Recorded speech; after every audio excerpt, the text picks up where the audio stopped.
Hello London, hello England, hello world. On the day of the Brexit vote, I was living above a group of fellow PhD students from all across Europe. They had left a bottle of champagne on the collective table that I assumed they were going to pop open sometime after midnight.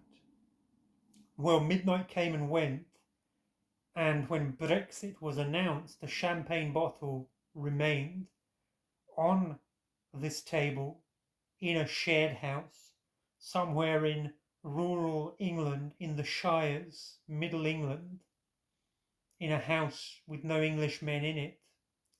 And this forlorn champagne bottle remained unopened as the Brexit means Brexit result was announced. Now,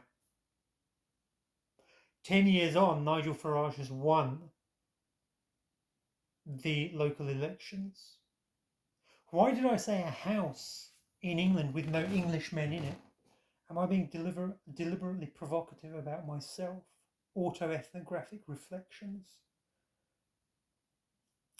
Reform have won.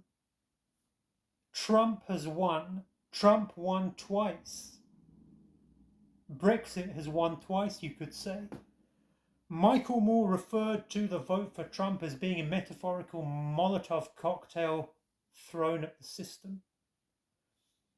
But that was for time one, the first time. What explains what happened in the second time? Is this yet again a metaphorical Molotov cocktail being thrown at the system? I did not vote for reform, but I shall not tell you who I voted for. 2 years ago, I restarted a legal career with much fanfare and not great success. And one of the individuals who persuaded me were the videos of a man called AKHMED YAKOOB. Remember that. There's a defense for every offense. And I watched his videos and I thought, he seems like a lawyer you could trust. I need to restart the legal journey as well. And I restarted in the north of England on the week when what James O'Brien refers to as the FARAGE riots were kicking off, and my legal career crashed and burned, much like this country did, collectively, spiritually, ontologically, and politically, and then I came back down south. So then, riddle me surprised when I saw Lewis Goodall of the Newsagent podcast interviewing one AKHMED YAKOOB in a bubble tea shop in Birmingham.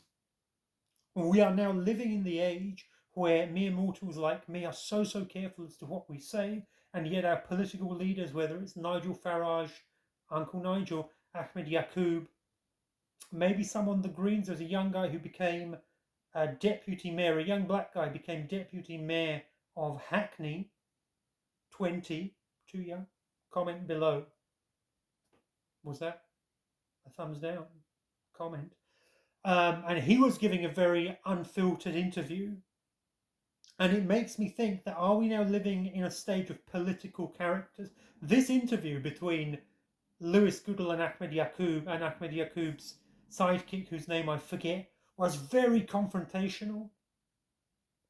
These are the signs of the times. I remember when I was 6, 7, 8 on holidays in India, my father debating with members of our extended family, some of whom were quite high within some political parties, and it was all civil, but it was all theatrical, cigarettes in hand, so on and so forth. Now in England, I can't speak for any other country, the debates are no longer civil, shouting, jeering, booing.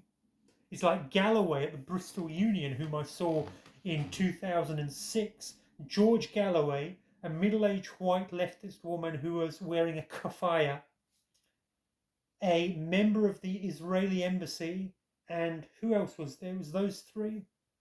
And then a young chap stood up in the audience with the Israeli flag and started heckling Galloway, and then Galloway started heckling back because George Galloway is nothing if he is not a strong orator.